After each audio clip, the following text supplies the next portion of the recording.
then I raised my hand and we built that position, which has been the blessing of my life, pal. Like supporting different types of organizing teams in rural, medium, and the largest of ecosystems has created an awareness that was, I would suggest, one of the catalysts towards writing a book. I felt potential regret in not translating or synthesizing this understanding that I've enjoyed with my personal adventures, sure. But the amount of understanding that's been shared within that community environment is what gives me that sense of confidence and prolonged energy in accelerating others. What's going on, guys? My name is Ryan Snaadt. It Rhymes with Odd, and you're listening and watching the Rhymes with Odd podcast. Today, we're doing an episode with Ben McDougal. He is a serial entrepreneur, founder, community builder, author, podcast host, and a bunch of other fun stuff we'll talk about today. Welcome to the show, man. Thank you, Ryan. It's great to be here. Cheers on this creative season. Yes, absolutely. And we were just talking off camera about the podcast stuff and how much time it is. And you have your own podcast, don't you? You don't need this podcast. That's what it's called, right? There you go. I'm like, oh, okay, we're going deep right out of the gate. No, it's been a nice interaction with a lot of remarkable people, and my guess is, like you are feeling, in tune after that many collisions, talking about a variety of different topics. But yet there's a sequence, right? There's an element that connects them. And I seek to serve entrepreneurs, intrapreneurs, students, and community builders. And so while the industries are different, the activities are different, each show is like super insightful, but also entertaining along the way. So you don't need this podcast no matter where you enjoy this podcast. Sure, absolutely. And if you're listening, we also have a stack of books, which we'll talk about. Ben is also a published author and started his own publishing company, which we'll talk about as well. But we'll make sure we put links in the show notes so that people can learn more about your book if they want to. But to kind of kick us off here, so people are like, who the heck are we talking to? Maybe tell us a little bit about who you are and what you do. I'm sorry. That's a secret. Okay. Yeah. We'll just end the podcast right here. You don't want to talk about yourself. It's okay. Well, it's funny, like in these community environments, the classic and worst question you can ask someone else is, what do you do? And I'm like, hobbies that pay, or secret, like those are the easy answers. Because what happens when you have a diversified career portfolio is that while there's efficiency through the connection that is you doing some of these different types of activities, if you rattle them all off to someone who has no sense of the way you spend your time, it can really be perceived as you've diluted yourself to mediocrity. And so I think it's important, if you are managing a diversified career portfolio, to keep a really good, honest eye on your personal bandwidth. I like to share the analogy of you might have time to swing 100 times.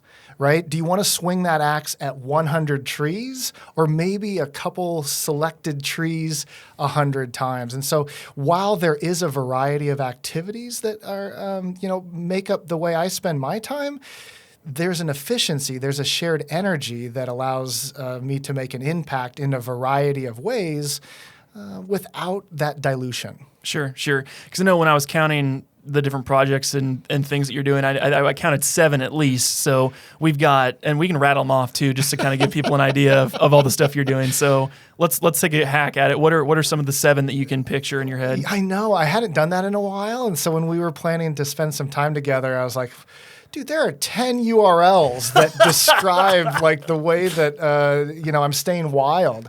The biggest slice of this pie chart is how I like to visualize it, is my work through the Kauffman Foundation and 1 Million Cups, right? So I help support a lot of different types of volunteer organizers all around the United States through this program called 1 Million Cups. It's a weekly gathering for entrepreneurs and intrapreneurs and community folks. Like, think of like the front porch to an entrepreneurial ecosystem.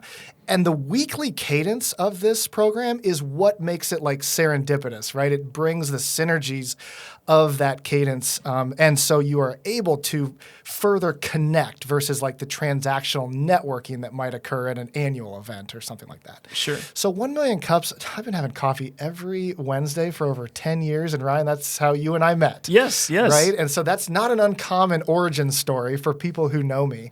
And the fact that there are a lot of 120 right now different 1 Million Cups communities around the country, all having coffee on Wednesday morning. You got friends doing this thing each and every week. So that's the biggest slice. The others, other slices, are all different in sizes, but the work with Pour Over Publishing, the content creation. I've been writing every week for 3 years. The podcast is kind of under that umbrella. You Don't Need This Book, the book itself, the NFT collection, BenBot. Like, we go nerdy underneath that kind of Pour Over Publishing umbrella. Flightbright is an interesting technology in craft beer. And so we first developed an electronic beer flight paddle. So it had a touch screen in the handle that highlighted each of the items. And the software allowed folks to track their favorites as the industry learned about those taste profiles. We spun out a beer festival app, and these days it's a little bit of both. So we have our electronic serving system, but also this really cool beer festival app that allows event organizers to save tons of time by allowing all the vendors to craft their own menu and attendees knowing what's being poured both before, during, and after the event. So Flightbright is really neat. There are other things in the works. There are other pieces of this pie that we can continue chatting about, but those are some of the larger pieces of the puzzle. Sure. Well, it's interesting when I have people on, because I've had people find me out in the real world, and they're like, man, some of these people you have on the podcast, they're just doing so much. And I think about the classic person listening probably has one job, but you have all these other projects in the fire.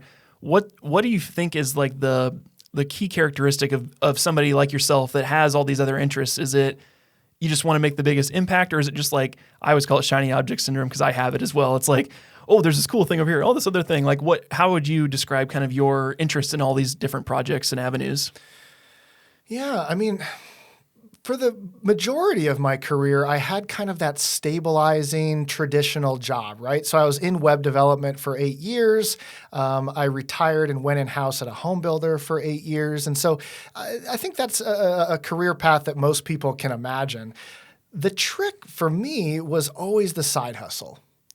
So having that extra gear, a willingness to tinker, an ability to use these supercomputers all around us to add a leveraging efficiency to the work, that gave me an ability to explore some of these areas. And so my first entrepreneurial venture was a 3v3 soccer tournament. My second one was a social network back when MySpace was cool. It spawned out of my interest in video games. And so it was this community interaction for gamers that connected live events around North America. So you start to see a trend, right? Building businesses around things I'm passionate about, which builds resiliency, right? It also helps to support founder market fit. I understand the problem I'm trying to solve. And so making sure that you do good customer discovery so you're not just solving your own problem is important for commercialization. But being patient with a side hustle, knowing that it's not a race, it's a dance. And having the willingness, maybe even the privilege of exploring these different initiatives as experiments, getting to know quick. But if it starts to generate traction, finding ways of evolving the size of each of those slices so that that diversified career portfolio is going to look different as you continue to build. I work through that visualization exercise each year as a way of flexing the awareness around my personal bandwidth. Sure. Because I know for people to understand, 1 Million Cups, where I first met you, I think a lot of people have probably met you through that. Entrepreneurs come together every week, but then people pitch their concept to the present. They're it's not Shark Tank. Pitch is meant to impress. Present is meant to share. Sure. And so this is that safe space where you go in a thirst for learning from the perspective of others. Sure. Versus trying to generate an investor, right? Sure. Yeah. Sure. So the approach to that is interesting though, because it brings all these different people together, and there's entrepreneurs, but also just everyday people or business folks. There's all these different people. How have you seen your effort to build community align with that as well? Because I was telling you off camera as well earlier, when I think of 1 Million Cups, I think of you because you've just been so aligned with that brand and that initiative. How is that aligned for you, just as kind of you've gone off and done these different ventures and stuff? I'm assuming you have presented some of your thoughts over the years to the group as well. Absolutely. I think community is chapter 2 in the entrepreneurial lifestyle.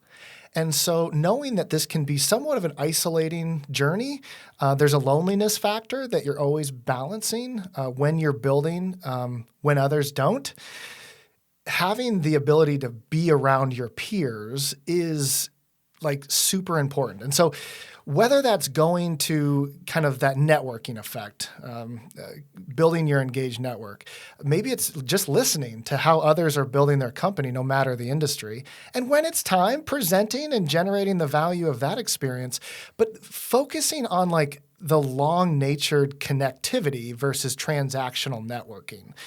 And so even when it was the early days, I just showed up on Wednesday because this is what I did with people like this. And so for me, 1 Million Cups was just my tribe. And when the opportunity to lead emerged, that was something that I jumped into. When I saw how 1 Million Cups was being activated nationwide, I came back inspired to help lead the Des Moines community through 1 Million Cups in a kind of fresh way. So that's when you saw us move away from the quirky coffee shop into the Science Center Theater. It became a spectacle every week. And I would do that at a volunteer nature for 5 years. That type of generosity builds trust. And when the opportunity emerged to build a regional rep role with the Kauffman Foundation, then I raised my hand and we built that position, which has been the blessing of my life, pal. Supporting different types of organizing teams in rural, medium, and the largest of ecosystems has created an awareness that was, I would suggest, one of the catalysts towards writing a book.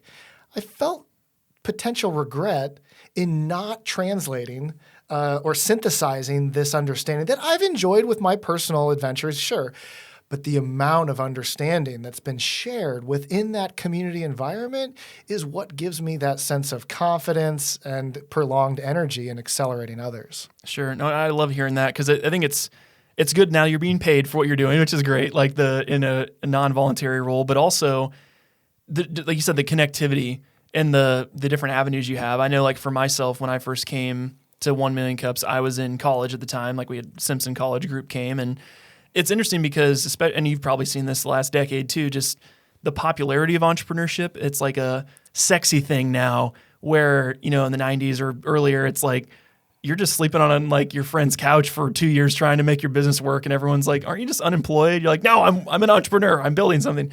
Tell me a little bit about how the trend of entrepreneurship has kind of changed how it's perceived in the marketplace, how like 1 Million Cups and other groups are trying to facilitate that, because there's some really cool things that come out of that community. Like you said, if you're just in a dungeon grinding for 3 years on some idea you have and everyone thinks you're crazy, it's really easy to give up and really easy to just kind of, I'll just go get a normal job and just because everyone's telling me I'm crazy. How does that like facilitation help breed these crazy ideas and get them off the ground?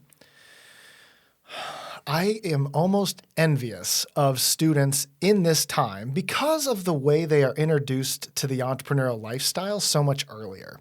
Like you said, startup wasn't a word when I went through school.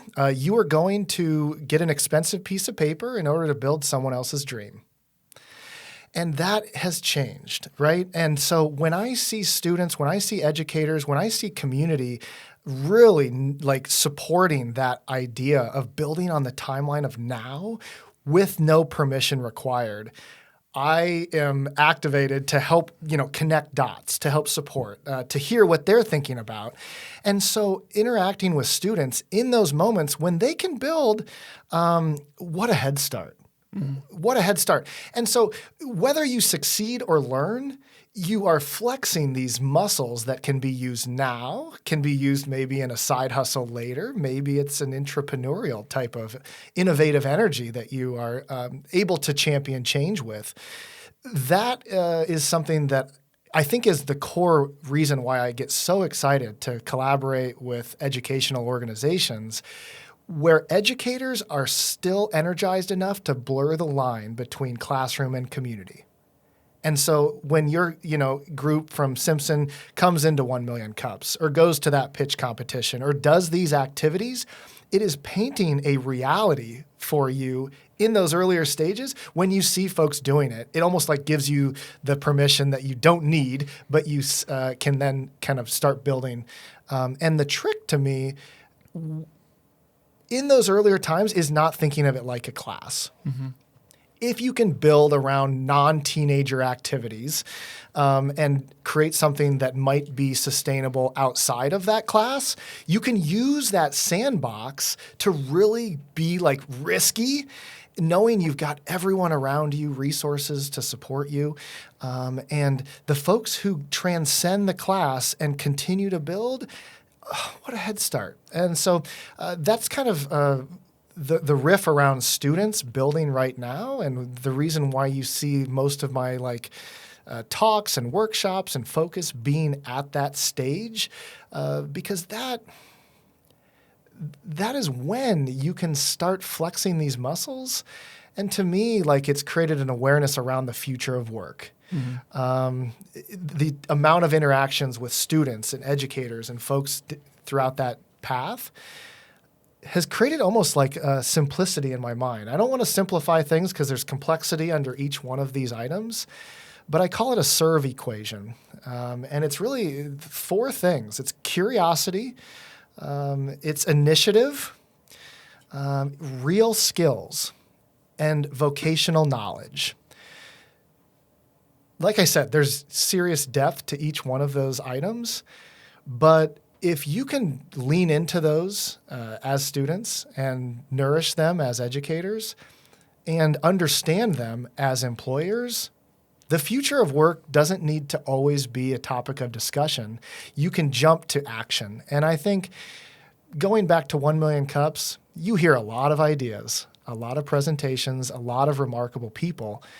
The thing that separates folks is persistence. It's an ability to continue to dance with that idea, and that long-term play with long-term games is how you can continue to evolve that diversified career portfolio. Sure. No, I love that. And it's interesting when I think about my entrepreneurship stuff when I was still working a 9-to-5 and doing this stuff and going to these, and I'm like, you just people just ooze enthusiasm when you go to these things, and they're just seeking not validation, but am I on the right path? Am I in kind of that community aspect is huge. Because I remember when I was in college, we also went to, I think it was in Omaha, they have a larger pitch competition, and there were speakers and stuff. And then I went to one, and one of the people that stood up and asked a question to one of the people on the panel, they had prefaced their question. They said, by the way, I'm looking for a job at your company. Would love to see if you could push my resume through. The guy hired her on the spot because she was so bold. And that's when I realized some of these things, it's there is no rules. You could ask for a job at one of these events. You could create a product or a service that changes the world. You could do whatever. And it's seeing that in real life kind of prompted me to be what could I do with my skill set? And that type of thing is super interesting. You talked about creating content, writing podcasts, writing the book, all the different stuff. Talk to me about kind of the idea to write your own book and then ultimately do your own publishing company, because that's our last long discussion we had was about that process and kind of understanding what it's like to write a book and launch your own publishing company. Yeah, appreciate the segue. And real quick, I want to double click back because care is scarce. And so when you see that type of initiative, it's an immediate signal of potential. Right? And so the more you can simply show up, let alone follow up, stand out. Some of these perceivably simple activities, if that can be a part of your practice, it will unlock more potential, build the engaged network, and those collisions will continue to evolve your opportunities. And so shifting gears into writing a book, I never really liked reading. All through college, I got perfect person to write a book. I don't want to read it. I got a computer science degree, and I audiobooks started to churn like that perpetual learning knob. And so soon I felt like the urge to feel the physical book, and that really transitioned my interest in reading. And so I've evolved a lot since graduating from college and not loving reading as much as I do now. But as we talked about, like the interactions with so many people in so many ways, in so many different environments, like almost created this potential sense of regret if I was not willing to synthesize my understanding into a relic, even if it was just for my little one. You know, what's up, pal? Like, this was for you. That was kind of my why. And when it was time to actually write, it flowed because I had created muscles around writing through marketing and through different types of content creation. I think there are two primary paths for writing a book. One is kind of A to Z. Another would be leaning into your areas of most confidence and filling gaps along the way. One quick tactic, if you're thinking about this, that doesn't hurt, I think we talked about it, was creating kind of a table of contents, right? Are we going to have sections? What chapters might be there? And it could evolve during the process, but that's a nice way of almost bucketing your ideas into something that will be enjoyable to read. And so the writing process itself, I don't know, the first draft didn't take too long, maybe 3 to 5 months. The second draft took a long time because you can use technology to identify overly complex grammar. As you're going along, you think it's going to be duplicative, and so you might be cutting. But what actually happened in my case was, oh man, I forgot to go deep, and so you end up adding content. A quick takeaway is that I think 25,000 words is a mark where this doesn't feel like a brochure. Mm-hmm. So don't worry about like the page count in Word, right? You're looking at the word count plus the trim size. Mm-hmm. So trim size is like, you know, how big is the book? And then word count is obvious. And so as you're writing, thinking about those things, not as like the end goal, but something to keep you building into it was helpful for me. And then like the writing isn't the easy part by any means, right? Like you're trying to tighten thoughts into fewer words. And the developmental editor talked about like, boy, this is thick. And I was like, good, right? I think it's harder to say more in less words. Mm-hmm. And so this became like that second draft was just an exercise in tightening, in reducing overly complex grammar, and then making sure that all of the elements I wanted to include were there. There's different forms of editing, and so developmental editor looks at like the readability. Fun fact, the introduction for You Don't Need This Book was the last thing added, thanks to the feedback from that. Also, the sidebars in my book gave it some personality. Mm. I chose to eliminate me, the word I, out of the manuscript on purpose so that it could resonate with no matter what you were trying to achieve. And so the ability to add some personalization in those side bars was a nice way of adding some heart. And so then you look at copy editing as an ability to look at like every punctuation and making sure that everything is perfect. And then you kind of move toward publishing.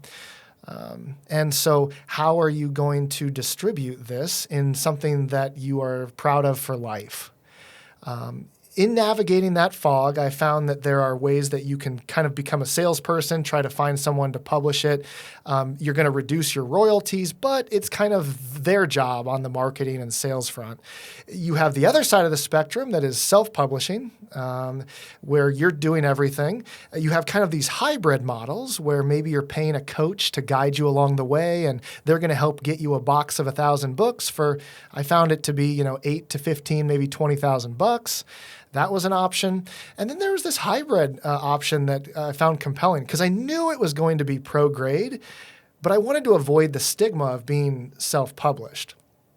And so building a publishing company to support a pro-grade experience, and when you feel this, the last thing you'll assume that it was self-published. And so it gives you the ability to have that pro-grade experience for readers, but it also creates a business shield. It creates a platform for doing future projects, whether that's another book from me or maybe another caffeinated author that's looking for a partner to really help tell their story in this format. Sure. No, I love that overview because when we talked, I was also debating whether or not I should launch a book. It was also, my wife was pregnant at the time, which was, I was writing a manuscript like crazy, knowing full well that it was going to be years later when I pick it up after, the kids are not in diapers anymore and that type of thing, when I actually have time to do it. Because as you mentioned, it's like months of time just to, once you really decide what you want to do.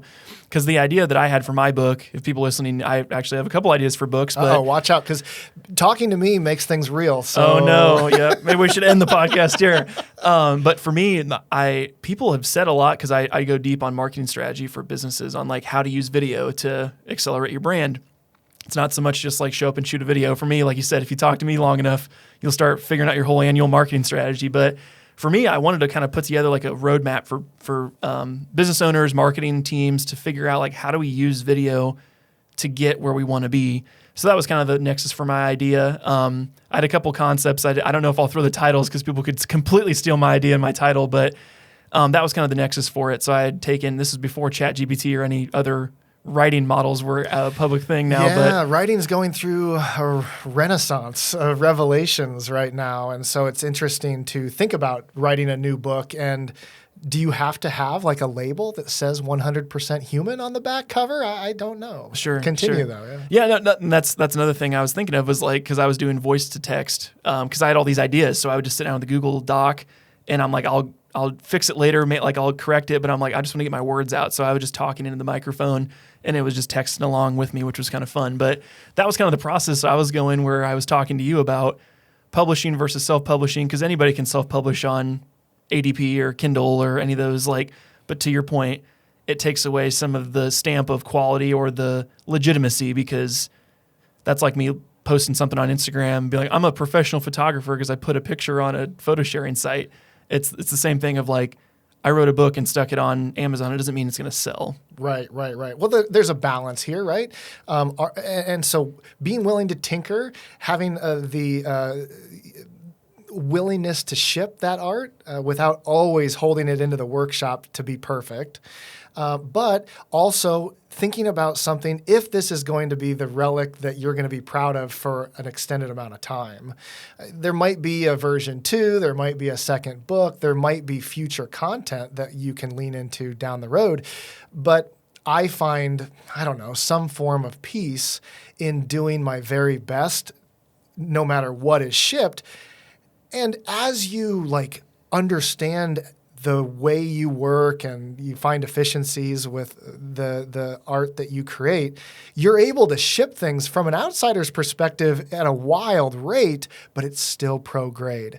And so I think finding, a high quality, but balancing a willingness to ship, the more you do it, the better quality it will be, and the more common you can release this stuff. So yes, I send you 10 URLs when you ask me how I'm spending my time right now, but every single one could be someone else's full-time effort, right? Mm-hmm. I mean, there's a quality that is required, and I think that's an important balance that you have to find through continuous execution. Sure. Well, I think I had a couple of calls with some other publishing companies and people that had authors and just trying to figure out that space a little bit. And I thought it was interesting to your point.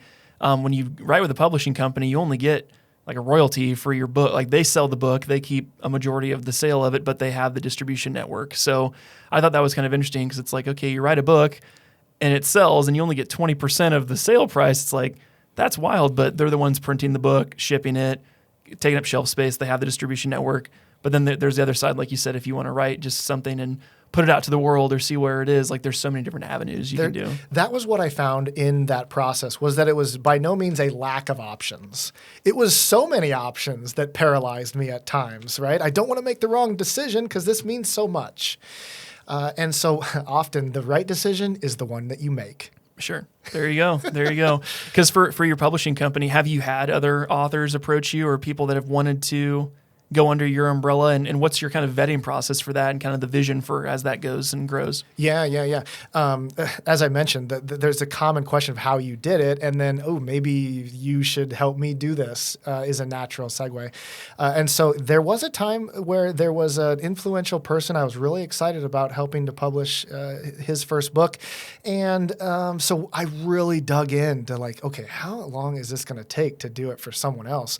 And nothing's hard or like rocket science. There's just a lot of knobs to turn. Mm-hmm. And so it's not profitable to do it for one person. It really needs to, A, be done a lot, which is why you see publishing companies do it for many authors. Mm-hmm. Or B, for me, like helping someone to really activate this format for them, knowing it will also expand the platform for other projects on the, under the publishing company. So right now it's just this one book, so it would need to somehow amplify that.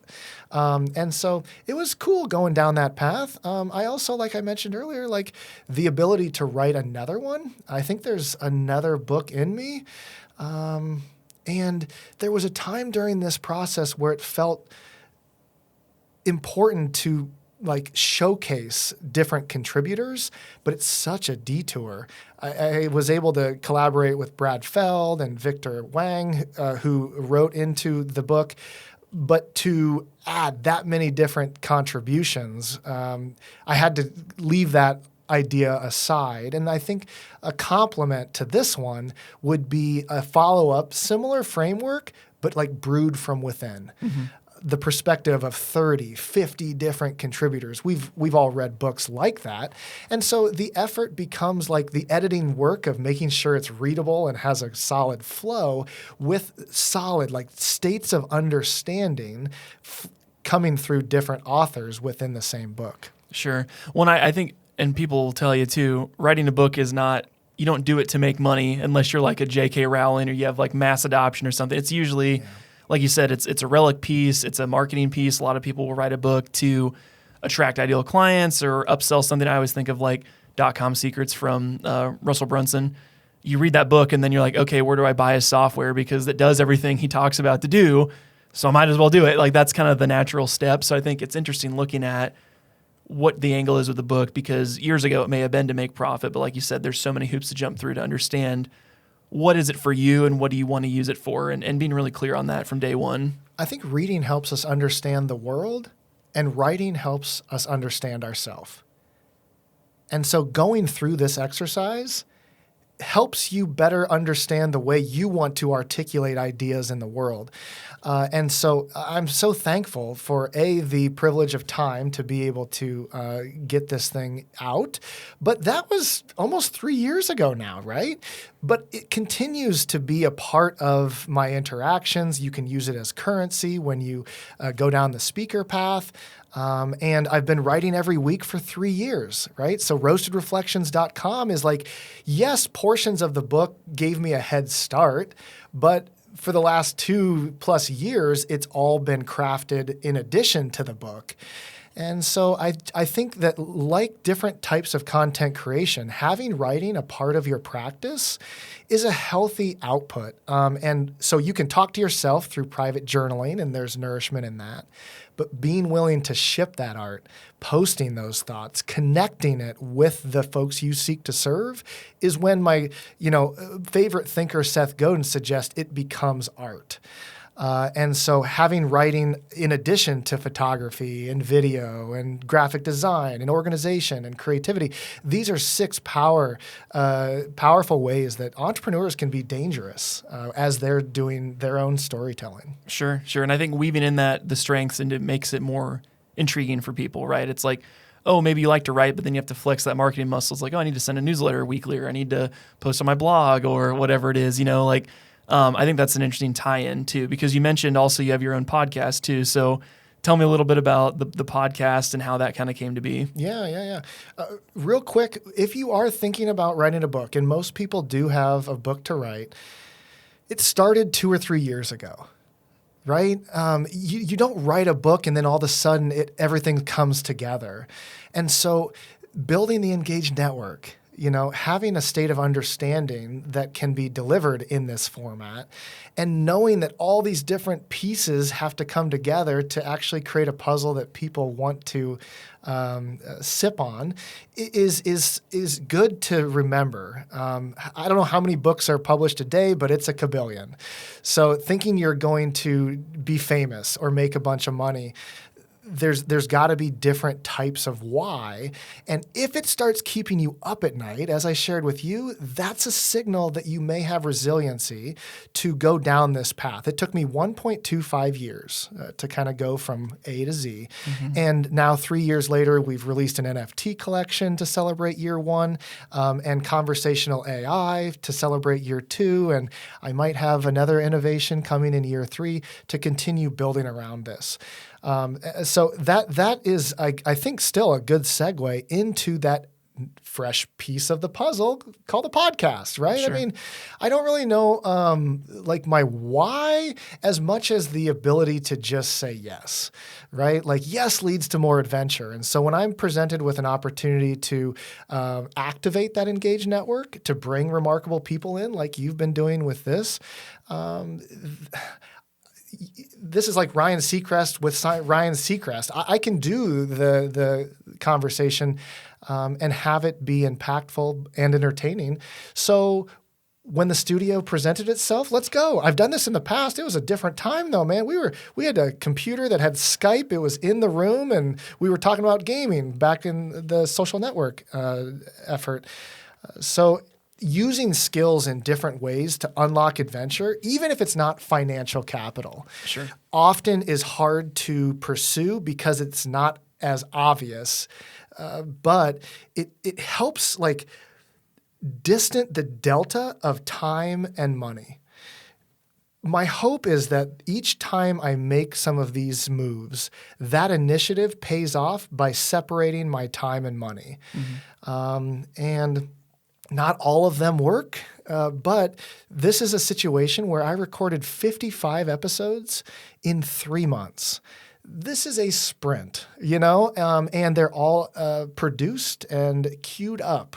So while it took a ton of focus, now You Don't Need This Podcast is delivered every week without personal bandwidth. Yes. I'm connecting with folks I care about until this time next year, yep, which will give me an ability to understand how this experiment makes an impact and if it should be extended. Sure. No, I love that because I think really the tie-in there is people always ask me, like with my podcast, I had a coffee meeting this morning. They said, "Oh, I love your show." I was kind of surprised you didn't just make it all about video, like video marketing and talk to your clients and they'll talk you up. I'm like, it's not a sales piece. This is something, there's a lot of collateral benefits of having a podcast for me, but it is a lot of work. You sit down, do the interviews, you have to have the equipment, the editing time. But for me, it was one of those things that I'd always wanted to do it, and technology had met me at that point where it's like, let's do it. So for me, the first week that I decided to do this, I booked the entire week. I didn't do any commercial work. I did 2 interviews a day for 5 days straight. So I got my first 10 interviews recorded, and I was fired up about it. Like, just like digging into all of them. You can tell those first 10. We just published the 11th one Monday. So that was like the first wave of them just to get them out. But it's like, once you kind of get in a groove, you start feeling things out and But for me, like I feel like the biggest benefit for me, one is to just showcase my studio because it's always fun to showcase it. But 2, it's work on my interview skills because I've interviewed hundreds of people for videos, and I'm starting to get deeper into that skill set of like, how do you ask the deeper layer questions, not just the surface level crap. So for me, it's like you said, this exploration of skill of people stuff and conversations and figuring out what that is like. Because I think that's a big piece of it too. It's like sharpening the saw, so to speak. Well, you are in tune. These interactions are more focused than almost any other type of interaction. And so I know that after working through those 55 episodes, I feel very sharp right here, and through the different topics that we focused on around entrepreneurship in our connected era. But that's what you're doing. And so one of the fun things I'll ask to push us a little deeper is, would you choose to live forever? Me? Oh, probably not. immortality doesn't really appeal to me. As long as I have a good life, I'm a huge movie buff, so I'll watch some of these people chase immortality, and it never works out for people. All your friends and family die, and then you're just stuck lonely, and you just get like a vampire syndrome. So I would say no. Now, I want to just get bored with all the things you've already done? Right. Now, do I want to die in the next year? No. But do I want to live another 5 million years? No, either, because it would be kind of interesting, but also sad at the same time. Another fun one is if you could choose someone past, present, or future, who would you have dinner with? Oh, gosh, that's a good one. Probably someone from history. Man. Maybe like Henry Ford would be a good one, or like Einstein or somebody from the past that had a huge impact. I'm a huge sucker for like Dwayne "The Rock" Johnson, so I would, if it was current, I would just want to meet The Rock for dinner because the amount of stuff he does online and just the business stuff he's like doing. The original influencer. Yes. Like everybody wants to be him. Everybody wants to be married to him. Like just as a likable guy. It's like, how do you get to like become so likable by most people? So, all right, last one, then I'll let you continue to host the show. Okay. We're doing an interview break. Would be like, what's one question you wish more people would ask you? Ooh. That's a good one. I would say professionally, it would be more like, why do you do what you do? I think it's such a deep, like the Simon Sinek thing, but people always say, what do you do? And once I ask people what they do, it's like, well, why do you do it? I think that's a huge piece to it because you learn so much about someone. And for me personally, if they ask me, then I light up because it's like, oh, I get to talk about like my family and my legacy and the things I want to build and the excitement I get from doing what I do. So that's why that's probably the question I would enjoy when people ask me that. I can kind of just dump my passion on them and show how excited I am about that. I mean, this is an example of how you can do some active listening, asking thoughtful questions to stand out in a community environment, right? Skip past the what do you do or here's my business card and just jolt them with something that's it doesn't need to be profound. It just needs to be different. Sure. And you'll find that light up effect. This is inverse charisma, where when you're interacting with someone, they feel charismatic in, this collision. Guess what they want to do more of? Collaborating, talking, working, Yes. Connecting with you. And so it's a tactic that folks can go and use in these community, these networking events, so that you can have more interesting conversations faster and release yourself from always trying to close the deal in these moments that aren't going to ever work in the moment. It's a sequence of a relationship building process. And oftentimes it's not the first degree of connectivity. It's the second and third. And so who that person knows is usually the opportunity more than it is trying to sell someone something they don't need. Sure. Well, I find this a lot too with my pre-interviews set up when I'm doing video interviews for clients. It's like try to make some connection with them on a personal level before we start rolling. So then they feel comfortable enough to share with me because my current vendetta, my mission for these interviews has been to like hit that heartstring and get someone emotional in an interview because they've shown to me that I've connected with them enough that they feel comfortable being raw. And that's why I need that for my videos to be really like, give me the real Ben or the real Ryan, like give me the real person. Don't give me the surface level. Like tell me what's really going on. So I think that's been really big for me. It's like, find some connection. Like the last guy I interviewed, a urologist last week randomly, and I was like, oh, where are you from? Blah, blah. His mom grew up in the same town as me and like knows my family and stuff. And his mom's buried in the same cemetery as my grandparents and stuff. It's like kind of morbid situation, but like, like, I know where you're from. I know what you're about. Like that type of like that deeper connectivity of understanding where someone's from. You kind of understand why they do what they do, which is, like you said, the secret sauce to get deeper on someone and make a real jolt connection rather than just a surface level one. I love that. And that's just generosity, right? You're being thoughtful and the serendipity that can emerge when you put yourself into those type of situations. That's the beautiful thing, right? I mean, we've seen this experiment of our connected era during the pandemic where efficiency is off the charts.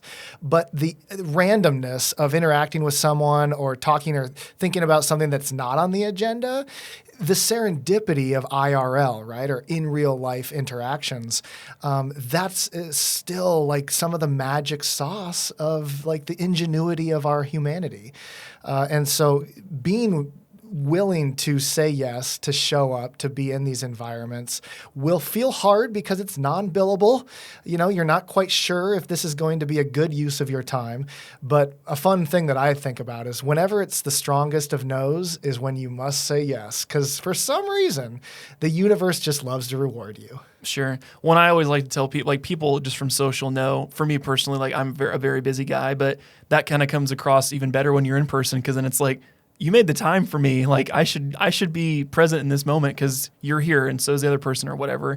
And same thing when I'm interviewing like super high profile people. I'm like, oh my gosh, they gave me 30 minutes of their time. Like this is I'm pretty giving insane. You now 51 minutes. Right, there so. you go. There you go. The presidential caravan's outside waiting with your bulletproof limo. But no, I think that's a really big thing is like you said, you prove the value with where you spend your time, but also like I did a guy's trip in Utah here a couple months ago, and there's a huge influencer videographer there that I have followed. He's very big online. I know he has a studio there, so I randomly DM'd him and said, hey, if I just show up, would you take a meeting with me? Because I live in Iowa, and he's like, you're gonna fly here for me? Sure. So I did, had a tour of his space. Now there's some really cool collaborations coming, some things that will pay financially, but also just other things that I've wanted to do that would have never happened if you just send a cold DM and, hey, blah, blah, blah, like messaging someone, like show up and have a conversation in person because those things ripple and they make big changes. Two things come to mind. First is the 7 capitals. It's not always about financial capital. In this case, it was about human capital, about network capital, about intellectual capital, right? And so that liberates folks to think through more of a positive sum mindset of what do I have to attract more of what I want? In contrast, zero sum is like, if you win, I can't win, or I don't have enough of this, so I can't move forward. It's a very powerful mindset when you think through the different types of capital. The second one, oh man, I had 2 and I only remembered 1. Sorry. Sure. No, I can. I'll let you jump in if you remember it. But that makes me think though is like for me in social interactions, I always try to give more than I take, always, because it always pays back 10 times afterwards. If you leave an interaction with, hey, here's my business card, whatever, but it's like, hey, let me connect you. You said you're looking for a job. I know a hiring manager. Let me get you their contact info. Or like, I always try and do that because it's like, it doesn't help me any, but it will eventually.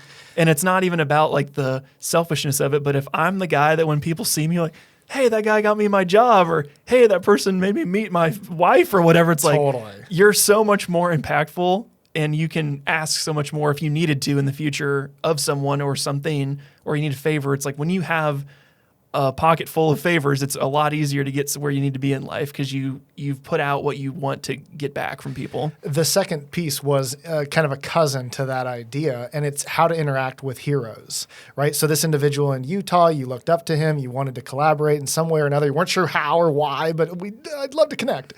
Connectors become connected, right? So introducing folks is a form of that type of generosity.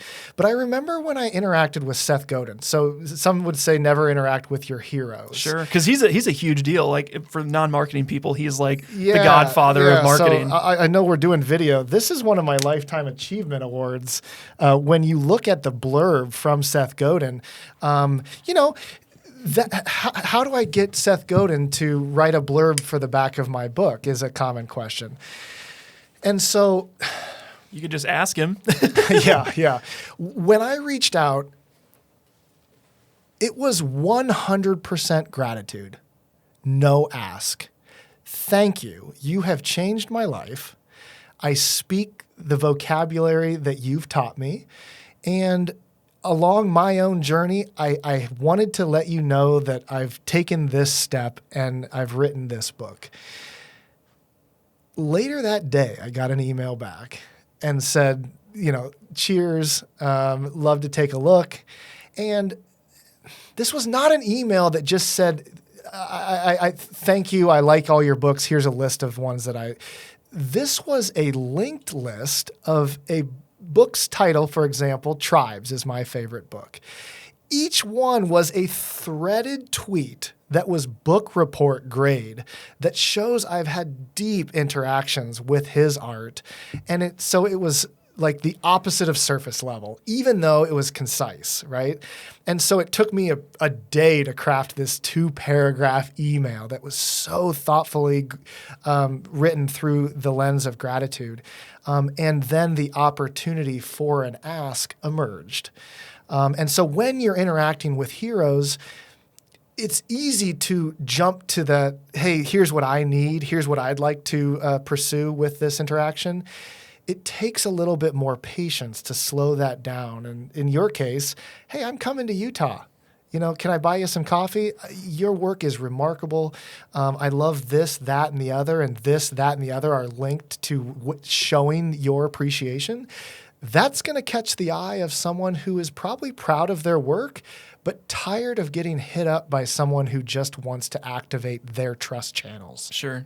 Well, and you mentioned who would you meet, past, present, or future. I'm almost afraid to meet The Rock if I ever had the chance to, because he's on such a pedestal for me personally, and like just everything that's going on. Or even if Arnold Schwarzenegger would be another one, because like the dude's lived 3 lifetimes. He's been a professional bodybuilder, professional athlete, professional politician. You could have like WrestleMania right. And a dinner table in the ring, Yeah. A little candlelight dinner with some flowers. But no, like I think to your point, you really hope these people live up to what you make them out to be. And I think that's a huge thing, is to, even if someone listening is someone else's hero, even if it's just your child, not, I shouldn't say just your child, but if it's your child that looks up to you, or a family member or a colleague or whatever, it's like, try to like every day be the person that they think you are, or that they want you to be, so that you can be the hero for somebody, and not just like put out a facade of what you think it is, Yeah. Because it's hard. Well, and also like appreciating the difference between mentors and heroes, right? I mean, finding a mentor is a gift. And so being willing to build around the insight of your heroes without feeling like I have to have dinner with The Rock in order to learn from the way he's built or the things that he has taught me.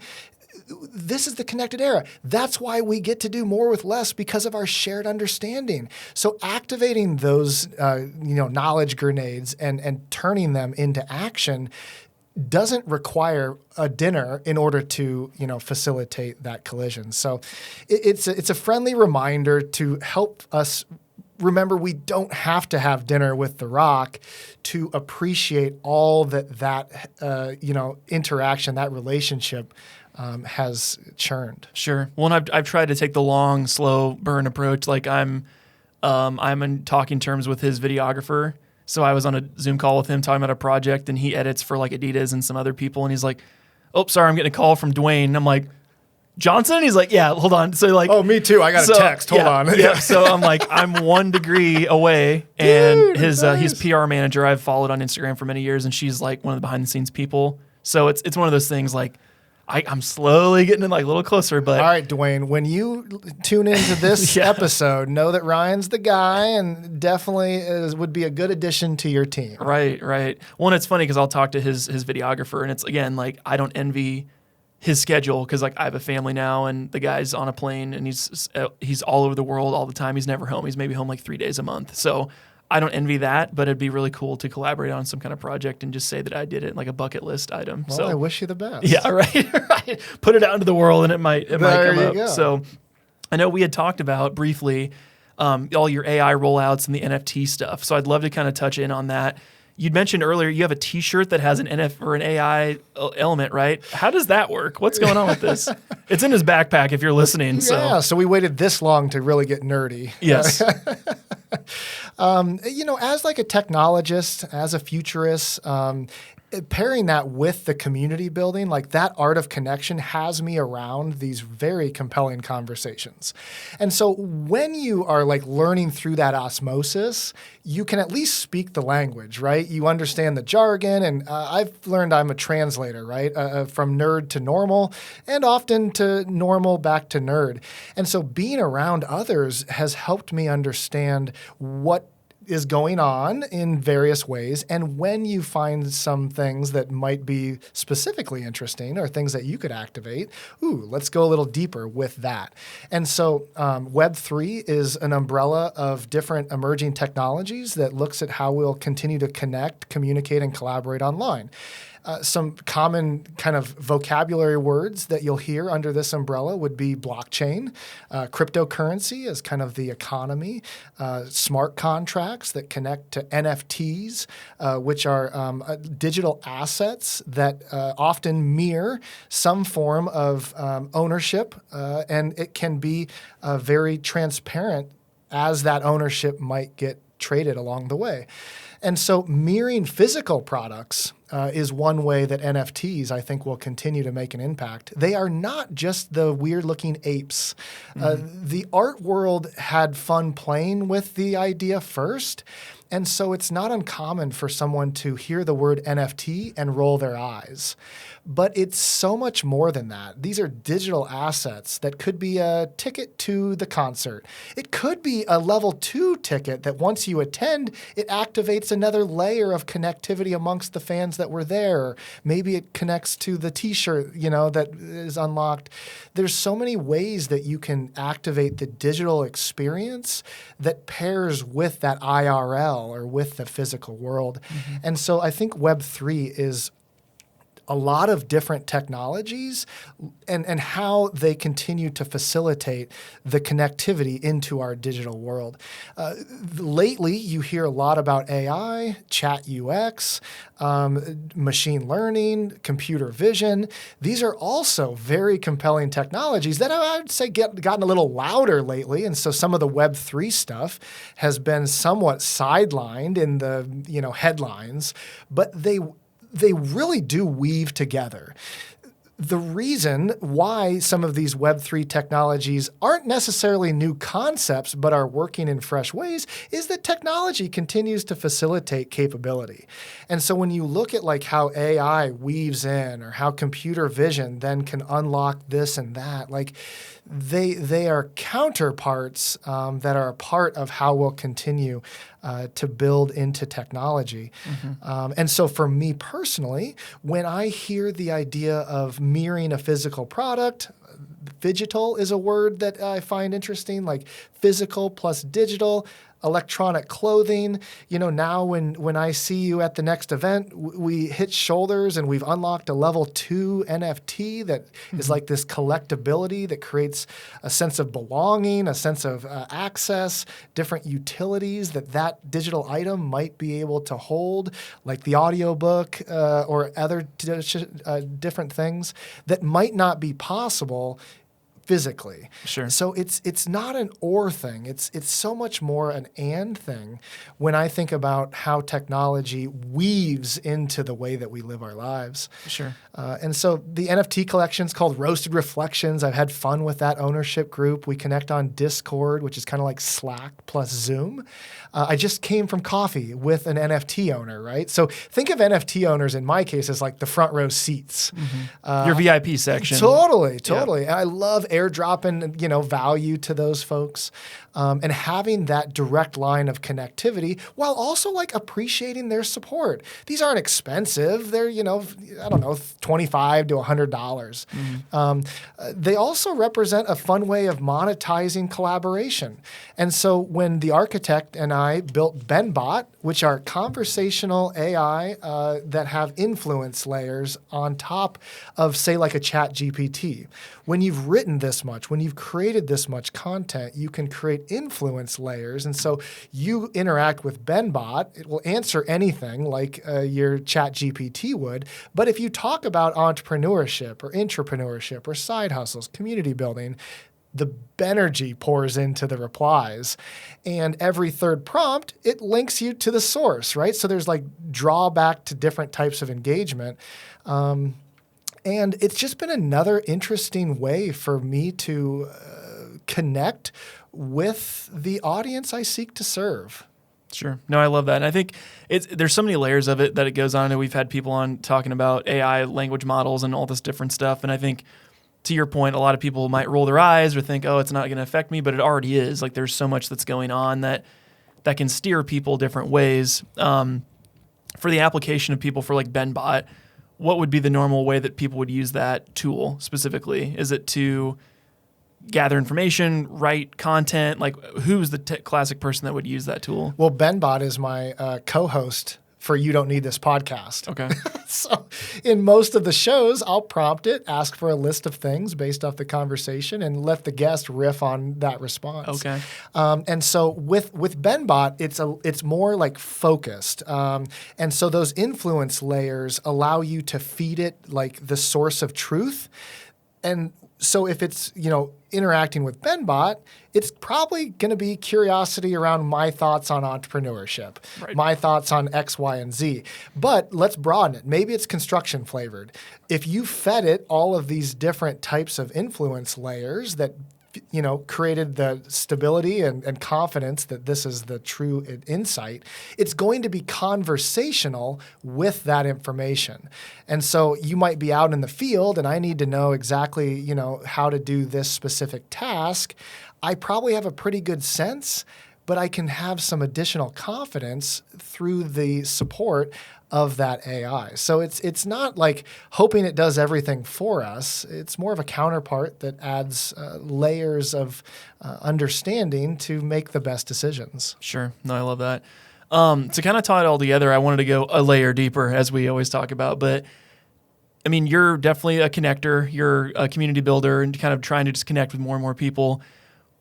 Why do you find enjoyment in that? And why do you continue to do all the things you do? Thanks for that question, pal. There's a lot of answers that come to mind. The quick one is the energy of accelerating others is unmatched. So it like keeps me juicy, Right. I find there's like isolation that almost leads to a form of depression when you're not out there perpetually learning. That's the second one. When you're interacting with this amount of people, it's just constant, different perspectives. Your curiosity is just drowned, and I find that to be super interesting. And that generosity builds trust. It also allows, me or anyone who decides to lean into the art of connection, it allows us to do more with less. And so when I'm looking to build the next thing or looking to activate, the next creative season, the non-billable efforts of years and years of like, who knows why we're going to have coffee, but that's the fun part. Mm-hmm. Saying yes to those activities definitely has allowed me to stay creative, to remain wild. And I know that I would have not been able to achieve whatever this form of success has been if it was not through community. And so those are three things that I think of when I think of my why around the art of connection. Sure. No, I love that, man. To tie it all together, where can people find out more about you? Where can people buy the book? Just learn more about all the stuff you're doing. Thanks, Ryan. I mean, I've really enjoyed our time together. I knew this was going to be fun, and my hope is that it resonates with your audience. And so if there is more questions, if you'd like to share what you're building, if there's a connection that might leverage and push you through that next barrier, benmcdougal.com, is like the easiest place to take a look at all the different initiatives. My weekly writings live there, information about some of these technologies we've discussed, and I'm active throughout the social media landscape. And so connections on all fronts are easy to find over at benmcdougal.com. Sure, man. Well, thanks so much for being on the show. Like I said, we could probably go deep an hour on each one of the topics because there are just so many things you're doing and things that you've been involved in. So I appreciate you taking the time and coming out today. So thanks. Well, thank you. And I like to close off my show. I like to personalize my books. I like to say goodnight to my little startup that pays in love with a certain phrase that I think will hopefully create some optimism into what's next for folks. May the best of your todays be the worst of your tomorrows. There you go. Couldn't have said it better myself. Well, there you have it, folks. Another episode of the Rhymes with Odd podcast. If you've made it this far, make sure to give us a 5-star review on iTunes or subscribe if you're watching on YouTube or Spotify. We'll see you in the next episode. My name is Ryan Snaadt at Rhymes with Odd, and we're out. Peace.